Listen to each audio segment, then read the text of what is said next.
Hi, how are you?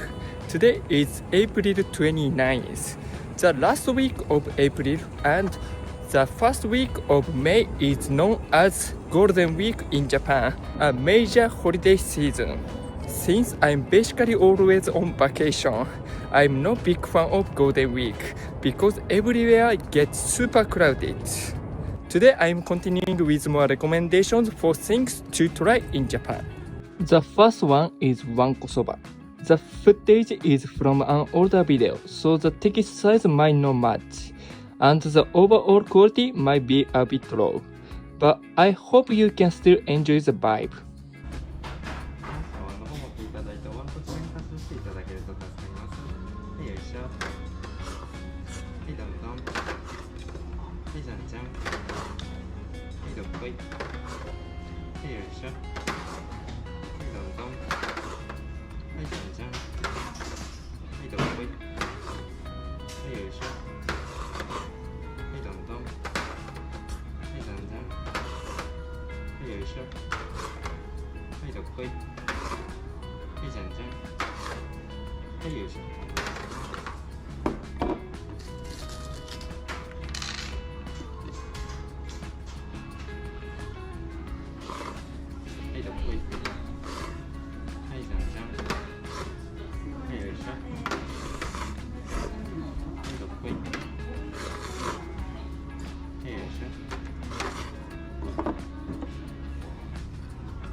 死んでもらっていい？If you are interested, definitely visit Morioka. If you search for wankosoba in Morioka, you will find lots of restaurants offering it. The place is right in front of the station, and you can experience wankosoba without needing a reservation.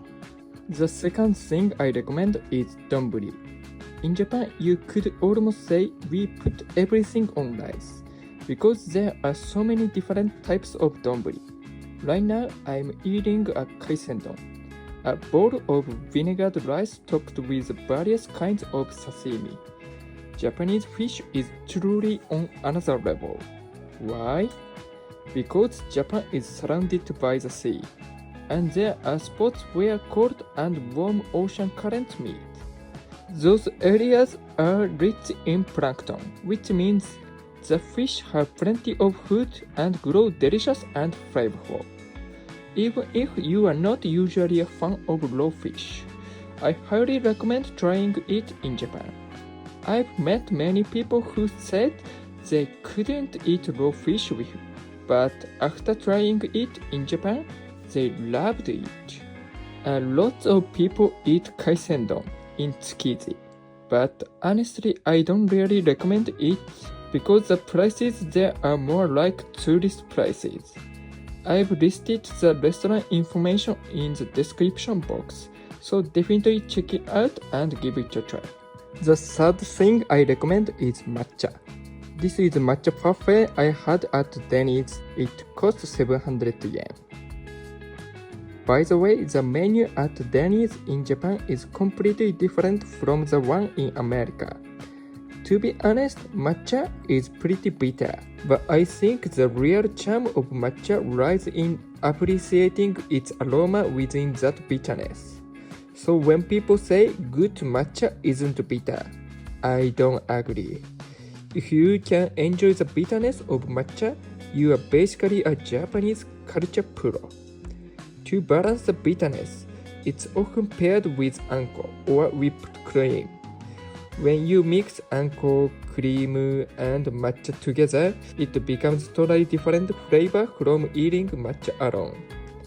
Honestly, 700 yen is a bit pricey, but it was so good. I couldn't help but smile naturally. Japan has a lot of specialty tea shops, so buying matcha as a souvenir is also a great idea. And last but not least, McDonald's. You might be thinking, McDonald's? We have that in my country too. But not so fast. Yes, McDonald's is everywhere, but Japan has a bunch of unique Japan-only menu items. Take the teriyaki burger for example. Teriyaki is originally a Japanese cooking style, and these days more and more countries recognize the word teriyaki. But I've tried teriyaki in many countries, and honestly, it's usually a bit different from an authentic Japanese version. So if you are curious, you should definitely try the real deal here in Japan. I also recommend the samurai mac. It has a soy sauce based flavor that's super popular with Japanese people. By the way, the original teriyaki burger actually came from Moss Burger, and personally I like Moss Burger's version better. That's all for today. Thank you so much for watching. I still have plenty more recommendations, so if this video gets a good response, I'll definitely make another one in the future. So if you found this even a little helpful, please don't forget to like the video and subscribe to the channel. Bye bye.